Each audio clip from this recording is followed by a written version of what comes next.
Okay, once again nyongera okubeera nga tebabuuzaako buli omu gyasizidde okubeera nga agoberera abeera Fahad Pro UG omuweereza wammwe era nga beerawo nnyo wano okubeera nga mbatuusako amawulire nga bwe gatambula mu bitundu by'eggwanga ebyenjawulo sako n'ebweru ggwanga yonna video otandika nakubeera nga oginterako ekigawo likinga sharingirako abalala comment section ebeera open oba ena comment yo tekigaana kubeera nga ogisulawo ne tubeera nga of course tuwuliziganya ku biki ebeera bigenda mu maaso kakati tena kubeera nga tugenda mu maaso tubeere nga tujagulizaako omusumba Pastor Bugembe. Pastor Bugembe finally yavudde ku lujja tena kubeera nga avaayo kukola official statement naye nga gatambula ku kanisa ye galaga nti ekintu kyakutte dda wali ku worship house Nansa naye kakati waliwo omuwala ali mu kubeera nga atambula ku mikutu egya social media era akawala keeru nnyo kajja kyamazima kalabika bulungi nnyo era nga bwe ndagezaawo okubeera nga noonyereza ku background yaako kaviira ddala mu family nga balinamu kasente era nga kawala kano kaviira ddala mu ggwanga lye UK kawala kana Uganda bazadde bako bana Uganda naye kawangalira mu ggwanga erye UK oba mu kibuga London munnange kalina obutuuze bwe London era we kaagalira we kafulumira we kayingira kakati kigambibwa mbu family yaako mukwano nnyo gwa family ya Pastor Bugembe era nga munnaye wano nno ebintu bwe byatandikira ne bagamba Pastor amaze ebbanga ddene nnyo ng'ensonga zino ez'omukwano zimutawaanya lwaki tetumuwa kawala kaffe kano kakati ensonga nno wezi zatandise okubeera nga tezitambula era nga bw'oba weetegereza mu kanisa ya Pastor Bugembe wali mu maaso ewatuulanga omusumba yekayeka mpozi n'emikwano gye kakati ono omuwala amutuulira ddala ku lusegere Pastor atuula wano ate n'omuwala atuulira ddala wano kumpimpi era nga anytime from now omusumba agenda kubeera nga avaayo akole official statement y'omuwala nkugambye yamaze okubeera nga ye asalawo era nga ngenda kubeera nga mbukuteerawo mu maaso awo video musobole okubeera nga omuwala mumwerabirawo kakati olunaku olwaleero bukedde ku makya ne tugenda ku Twitter nga bulijjo mutabani w'omukulembeze ow'eggwanga lino Uganda omukulu amanyikiddwa nga Muhoozi Kayini Lugaba alina posti gy'ataddeyo muzikirize beere nga njibayitiramuko mubeere nga muwulira biki byasobodde okubeera nga ayogera ku bawala ababeera ennyo mu makyaki munnange oluvannyuma lw'ebifaananyi okubeera nga byatandise okubeera nga bitambula ebya Pastor Bugembe munaye omukulu nga bwe nkutegeeza yavuddeyo n'awandiika statement bwe yagambye nti that's why I intentionally avoid church services. There are too many beautiful women in the church. It's like Satan concentrates them for me there. Dange. No. I pray in barracks with my soldiers. There we can fully concentrate on God. Yagambye nti ensonga ezimulemesa okubeera nga agenda mu kkanisa okubeera nga asaba mbu wabeerayo obwala nga buli eyo mbu obuwala obwo mu kifo ky'okubeera nga buconcentratinga ku kiba kibuleese mbu bubeera bumuconcentratinzeeko ono wansi kankutiremu statement. Yagambye nti there are too many beautiful women in the church. It's like Satan concentrates them there for bannange. Yagenda obeere nga akantu ako kanzivuunulirako wansi omukulu yategeezezza ki naye abaana ku social media kye bannange badidde ka statement kano omukulu ke yawandiise ku Twitter era kali mu kubeera nga katambula era katambulirako ebifaananyi bya Pastor Bugembe saako n'oli omuwala gwe nkutegeezezzaako omuwala awangalira mu ggwanga lye UK ebifaananyi biri kubeera nga bitambula era nga abaana bagamba nti statement eno omusumba oba omukulu General Muhoozi yabadde agezaako okubeera nga mbu agiweereza omusumba so si byange nno bintu by'abaana ba social media era nga ensonga zikyakutte wansi ne waggulu era nga enkujjeeyo lunaku olwaleero omukulu Nalukoola nange abadde alina campaign esembayo era nga olunaku olwaleero bonna abesimbyewo ku kifo kya campaign olunaku olwaleero lwebasimbyeyo okubeera nga bakola campaign zino era nga olunaku olwaleero omukulembeze w'eggwanga lino Uganda Mr. Yoweri Kaguta Museveni waggulu awo Bobi Wine wabaddeyo akava antegeeza ku kisaawe ewambogo yewe yatadde rally era nga ebintu bigeezako okubeera nga bitambula simanyi bulungi nnyo akigenda maaso side ezeyo naye nga awaggulu omukulu bwe yatadde olukuŋŋaana kakati bo Bannalukoola olukuŋŋaana babadde balutadde side wali ebwayise wano era ngaawo abo badde balina okubeera nga tebamaliriza kubanga eno yonna ekyebando kazo kawempe yonna kampeyini zaabwe zibadde zisembayo babadde bazitegesa sayidi wali ebwayise naye muganda wange omuggo gubadde sayidi ezaawo omuggo gubadde awo bannange agenda kubeera nga atembe kuteerawo awo naye ng'era mu maaso awo tugenda kubeera nga ate asibba nga ddene nnyo abakulembeze ku mitendera gyonna okubeera ddala ku mukulembeze w'eggwanga aba MP ba LC1 bani bonna nabo bagenda kubeera nga tebatandika kakuyege waabwe ey'okubeera nga ate munaye beesimbawo so guno omwaka gwa byabufuzi so kambere nga tembaterawo ensonga zino mubere nga temulaba biki ebigenda mu maaso sayidi ezeeyo sako n'obutambi obulala bungi nnyo okomona mawulire amalala mangi nyo temubaawo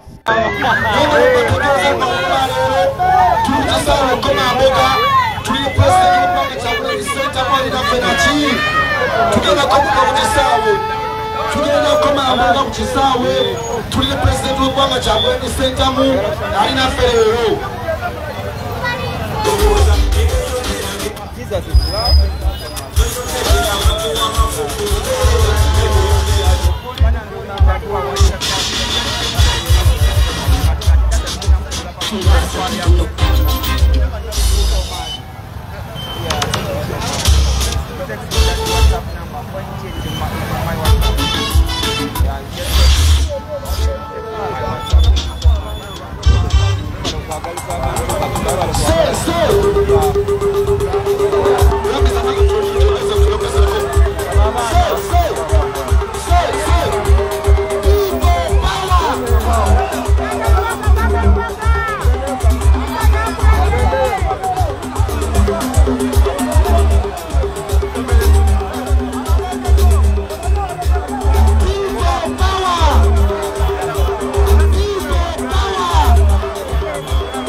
Beerako bubeezi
Kati oyagala kutta abantu. Oyagala kutta abantu. Oyagala kutta abantu. Ogenda kutta abantu. Omukuje wuno mukubye. Omukubye yango mulye. Mumutwalire. Mumutwale yo. Mumutwale yo. Mumutwale yo.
Mbera bwetu bayimiridde.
I see that thing there. That's fire, yeah.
nja kunindako sigenda kusooka kwogera.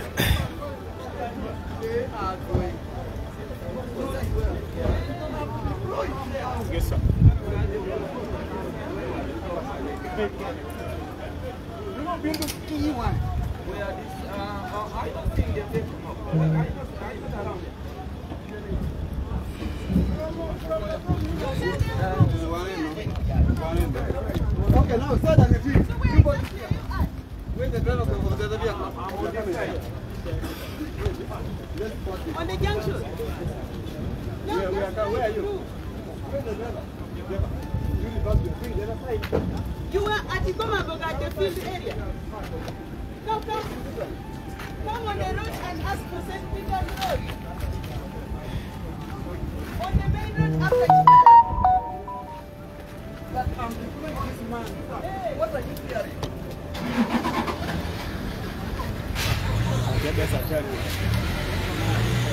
Akantu akakubye munda.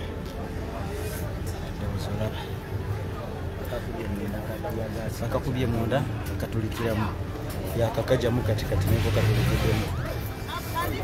Haidar, where are you?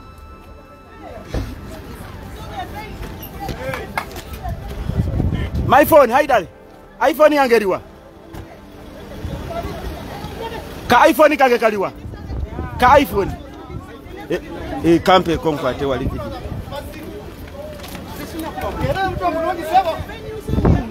Ugende.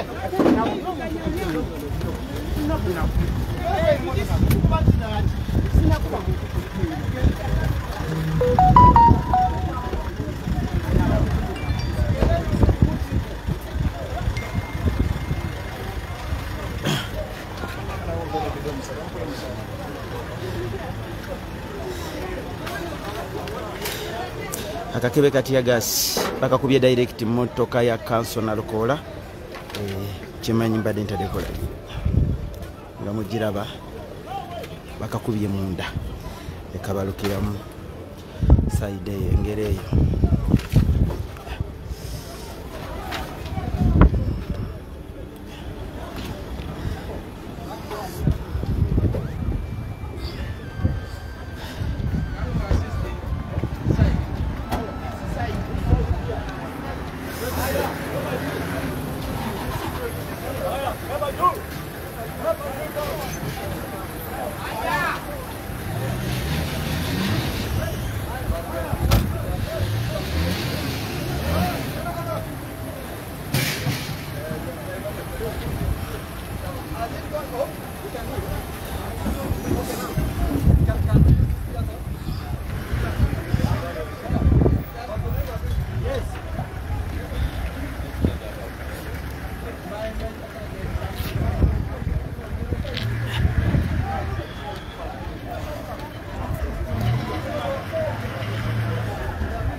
Who are you? Okay, let him come himself. He pick his ball. huyo na yaze that's how Well, no, no, no. yes.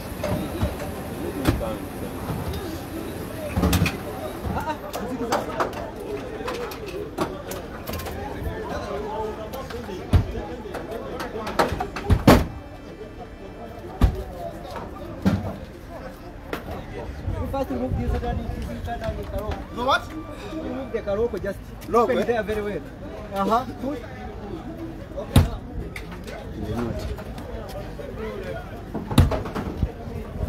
abalungi abatuwuliriza era abatulaba olunaku olwaleero tukyaddeko ewa Sheikh Ashraf Dembe. Sebo sanyusa okubalaba amannya agange Seeka Ashraf Dembe akola ku bizibu by'enjawulo. Omuntu singa aba alina ebirwadde tumusomereddwa tumuwa amazzi ga lukuya nga bw'obadde ogalaba tugenda abantu ku kyoto ne twokya emizimu emibi egibabaamu n'okulomba edduwa. Abantu singa abeera ng'ali wano atuuse sobola okumulombera edduwa ne waba atatuuse nga mpadde amannya ge naye ng'ali wala. Neetaase ennamba yange yeeno eri 0701763711.